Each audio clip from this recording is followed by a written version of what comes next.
Hello everyone, welcome to my channel Go Ecoholic with Janak Sharma.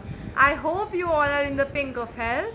This is the part 2 video of the chapter 1 of microeconomics that I had already posted, and I will make a playlist for it wherein you will get all the videos that I will post about this chapter so that you don't have to find it anywhere else. So let's kickstart the class. So let's start with economizing of resources. Now what does economizing mean? Again, you can refer to the picture on the video. Economizing refers to the optimum utilization of resources. Now we have another new word which has been added, which is optimum utilization. अब optimum utilization का क्या मतलब होता है? Optimum utilization means, for example, this is a marker. ठीक है, इस marker में जितनी भी इंक है मैंने उसे पूरा का पूरा खत्म करने तक यूज करा. That is optimum utilisation. यानी कि जिस भी कमोडिटी से जितनी भी यूटिलिटी हमें डिराइव हो रही है, we have derived all of it. All the utilisation has been taken out of it. That is optimum utilisation. अब इसी के नेक्स्ट वर्ड्स क्या हो जाते हैं? Under utilisation, over utilisation. Under utilisation यानी कि फॉर एग्जाम्पल मैंने इस मार्कर को सपोज आधी इंक तक ही यूज करा और यूज करने के बाद मैंने एक नया ले लिया, तो इसकी जो इंक है वो तो अभी भी बची हुई है, तो इसके साथ क्या हुआ? अंडर यूटिलाइजेशन हुआ. और इसकी इंक खत्म होने के बाद भी मैं उसे रगड़ के लिखती जा रही हूँ, तो दैट इज ओवर यूटिलाइजेशन. यानी कि जितनी यूटिलिटी वो मुझे ऑफर कर सकता है उससे ज्यादा I am trying to derive from it. ये हमें अब अच्छे से समझ में आ चुका है. Now let's move on to the next point. Yes, so economic problems. अब the major confusion that children have is that we only have one economic problem. क्योंकि हमने जो पहले definition पढ़ी हमने उसमें ये देखा that all the economic problems can be explained by a single word which is scarcity. वो मैंने यहाँ लिखा. But it doesn't mean that scarcity is the sole problem. There are other economic problems as well. Like firstly, we have talked about scarcity of resources. That is something we have already discussed in the previous video. Next is unlimited wants, unlimited human wants. Now what does this exactly mean? Firstly, let's refer the book and then I'll explain. Human wants are never ending, that is, they can never be fully satisfied. Next line, it is written in bold that human wants also differ in priorities. That is, all wants are not of equal intensity. Now, as we know that we have unlimited human wants. अब unlimited human wants का क्या मतलब है? For example मैंने बोला mummy मुझे एक mobile phone चाहिए, मेरा ये वाला मोबाइल फ़ोन ख़राब हो गया. मम्मी ने बोला ठीक है, now will get a new one. तो एक बार ही नया मोबाइल फ़ोन ले लिया. नेक्स्ट, मम्मा अब तो मैं कॉलेज में आ गई, now I want a laptop. ठीक है, नया लैपटॉप ले लिया. उसके बाद नेक्स्ट आईपैड चाहिए, ये चाहिए, वो चाहिए. तो हमारी जो ह्यूमन वांट्स है ये नेवर एंडिंग है, कभी भी ख़त्म नहीं होने वाली हैं. And that is human nature. But हमें एक चीज़ पता है कि रिसोर्सेज जिनसे हमें ये यूटिलिटी डिराइव होने वाली है, जिनसे हम अपनी वांट्स को सेटिस्फाई करेंगे, वो तो लिमिटेड है ना, वो तो स्कार्स है. So that is where the economic problem arises. Moreover, there is a problem of prioritizing, जो हमारे third point को refer करता है, which is alternate uses. For example, if I talk about जो tomatoes के अभी महंगे हो चुके हैं ना बहुत ज़्यादा, around 200-250 पर kg हो चुका है अमाउंट. For example, अब मैं बोलूँ कि मैंने बोला कि 1 किलो टमाटर लेके आने. ठीक है, अब टमाटर के बहुत सारे यूज़ हो सकते हैं. टमाटर की प्योरी बनानी है, उसकी चटनी बनानी है, उसको आपने सब्जी में डालना है, उसका आपने सैलेड खाना है, whatever you want to do. But here we know that the resource is limited. So what are we going to do? We are going to prioritize the use of that according to the intensity and the amount of utility we are going to derive from it. जिस भी चीज़ से हमें ज़्यादा utility derive होती है उसको हम prioritise करते हैं, उस यूज़ को हम प्रायोरिटाइज करते हैं, इसलिए बोलते हैं that all the resources have alternate uses. As I give you the example of tomato, आप मिल्क का भी एग्जांपल ले सकते हो। Milk can be used to make butter, paneer, ghee, बड़ी सारी चीज़ें हैं। मिल्क अगर एक्सपेंसिव हो गया तो मम्मी क्या बोलेंगी, अभी इससे पनीर वगैरह नहीं बनाते, अभी सिर्फ इसे दूध के पर्पज़ के लिए ही यूज़ करते हैं, कोई बात नहीं थोड़ा टाइम बाद खीर बना लेंगे। Why? Because there are alternate uses and we have to prioritize them. तो ये तो हमारी 3 इकोनॉमिक प्रॉब्लम्स हमने discuss. Let's talk about our next topic that is meaning of economics. अब ये बड़ा इंटरेस्टिंग है क्योंकि इसकी डेफिनेशन है 3 लाइन की। इसको भले ही डेफिनेशन बहुत लंबी है, कॉम्प्लिकेटेड है, but we'll simplify it and we'll try to learn it with that. So meaning of economics, अब इकोनॉमिक्स जब पढ़ रहे हैं तो उसका मतलब भी तो आना चाहिए, है ना। So first line that is written there is economics is a social science. अब social science जो word है ना, इसमें 2 words हैं, social और science। ठीक है, social जो word है ना ये society से relate करता है। तो क्या लिखा हुआ है यहाँ पे, that economics is a social science which studies the way a society chooses to use its limited resources। अभी जस्ट इससे पिछले हमने क्या डिस्कस किया, resources are limited, they are scarce. तो क्या हुआ, सोसाइटी क्या कर रही है, चूज कर रही है कि इन लिमिटेड रिसोर्सेज को हमें कैसे कैसे यूज करना है। क्यों, क्योंकि रिसोर्सेज लिमिटेड है, मोर ओवर इनके ऑल्टरनेटिव यूजेस हैं, तो बिल्कुल जो काम की चीज़ें हैं उन्हीं को ही हमें प्रायोरिटाइज करके ढंग से यूज करना है। देखो यहाँ पे लिखा हुआ है ना आगे, which have alternate uses to produce goods and services and to distribute them among different groups of people.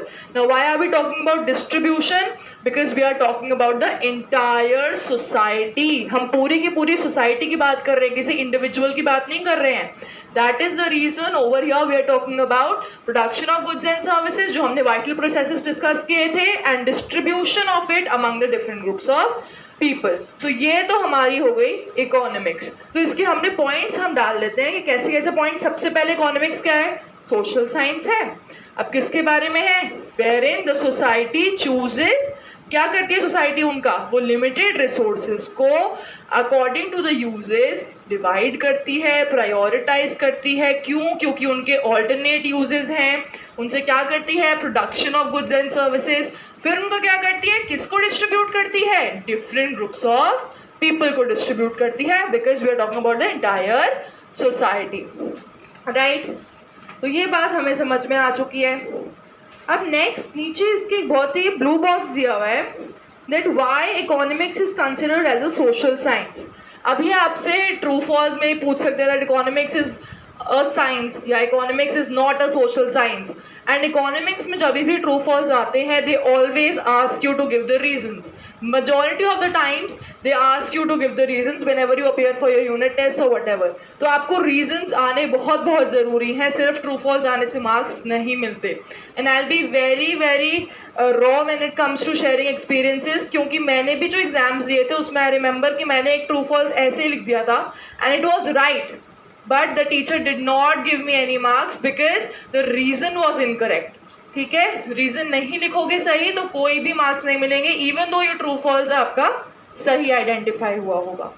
So let's start. The term science stands for any systematic and organised body of knowledge.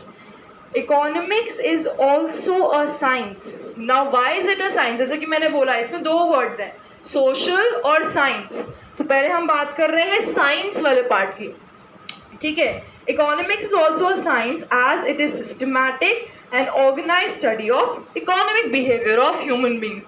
हमारा जो human beings का behaviour है बड़ा ही complex होता है, change होता रहता है बार बार, तो इसी की स्टडी को क्या कह देते हैं, it is a part of science. ठीक है, अब सोशल क्यों है भाई, सोशल की तो हम अभी बात कर ही चुके हैं। Why, because there is society that is involved over here, that is why it becomes a social science। ठीक है, however it is not an exact science like physics and chemistry as it deals with the study of human behavior, that is why it is known as social science। अब science क्या होती है, उसमें आपके बिल्कुल strict facts लिखे होते हैं। ठीक है, जैसे ग्रेविटी है, कोई भी ऊपर से फेंकोगे वो नीचे ही गिरेगी, एकदम स्ट्रिक्ट फैक्ट है, इसमें कोई चेंज नहीं हो सकता।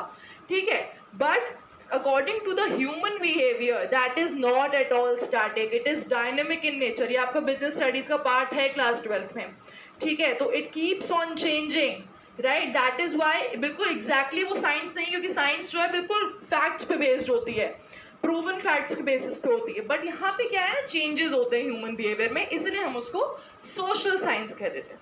ठीक है. There is one more point in the book that is very very important. It is that what is economics all about. Economics is all about making choices in the presence of scarcity. वही जो हमने अपने economics की definition में या social science में बात करी कि क्या होता है, जो भी आपके पास लिमिटेड रिसोर्सेज हैं, स्कार्स रिसोर्सेज हैं, उनको आपने कैसे यूज करना है, दैट इज इकोनॉमिक्स. इसी को जो स्टडी को बोलते हैं हम इकोनॉमिक्स. बड़ी सीधी सी बात हो चुकी है, यहाँ पे हमें सारी प्रॉब्लम्स क्लियर हो चुकी हैं. Now we'll move to the next topic, that is positive economics and normative economics. बहुत important question है ये. जो हमारा internal viva हुआ था, I was asked about this to identify whether it is positive economics, normative economics. So yes, it is a very important topic. So let's start. We will directly refer the difference between the two, क्योंकि उसमें काफ़ी सारे points cover हुए हैं. And also simultaneously you will get to know the difference that is there between that, so that you can easily judge कि कौन सी positive economics है और कौन सी normative economics है. सबसे पहला point दिया हुआ है meaning में that it deals with what is or how the economic problems are actually solved. Whereas normative में क्या दिया हुआ है, it deals with what ought to be or should be done in order to solve the economic problems. अब यहाँ पे हमें एक point मिला कि हमें यहाँ पे पता चलता है कि इकोनॉमिक प्रॉब्लम्स को कैसे एक्चुअली सॉल्व करना चाहिए. ठीक है. जैसे कि फॉर एग्जांपल आपने यहाँ पे बात करी, like for example India's population is increasing day by day, right? So what has to be done for that. तो उसके बारे में आप जो भी मेजर्स बताओगे, वो सारे पॉजिटिव इकोनॉमिक्स का पार्ट है. क्यों? क्योंकि वो सारी बातें actually should be used in order to solve the problem. ठीक है. वेयर इज नॉर्मेटिव इकोनॉमिक्स में what ought to be done या व्हाट शुड बी डन. और मेजरली जो नॉर्मेटिव इकोनॉमिक्स होती है उसके सेंटेंस में ought to या should be जो है वो यूज होता है. बट आपको वैसे भी डिफरेंस पता होना चाहिए, क्योंकि ज़रूरी नहीं है कि ऐसा हो. बिकॉज CUET का जो एग्ज़ाम था उसमें जब ये डिफ्रेंशिएट करने के लिए आया था तो नॉर्मेटिव इकोनॉमिक्स का एक उसमें दिया हुआ था, बट उसमें कोई शुड और ought to नहीं लिखा हुआ था. तो आपको जनरली भी आपको डिफरेंस पता होना चाहिए, मीनिंग आपको समझना है. You should not only focus on the word ought to या शुड. नेक्स्ट लिखा हुआ है it can be verified with actual data. यानी कि फॉर एग्जाम्पल मैंने बोला इंडिया की पॉपुलेशन इतनी है, तो आप एक्चुअली में उसे सेंसस से वेरीफाई कर सकते हो. Why? Because it is a verifiable fact या वेरीफेबल डेटा है, right? Whereas normative economics को आप वेरीफाई नहीं कर सकते एक्चुअल डेटा के साथ. आपने बोल दिया फॉर एग्जाम्पल आपने कोई भी ऐसी चीज़ बोल दी that income inequality should be reduced. कोई डेटा नहीं है, कुछ भी नहीं है, क्या बात कर रहे हैं. Government should increase the infrastructural spendings. No data, nothing, you can not verify it. क्यों? क्योंकि ऐसा करना चाहिए, वो वैसी सिचुएशन में बात चली गई, तो आप इसे वेरीफाई नहीं कर सकते हो.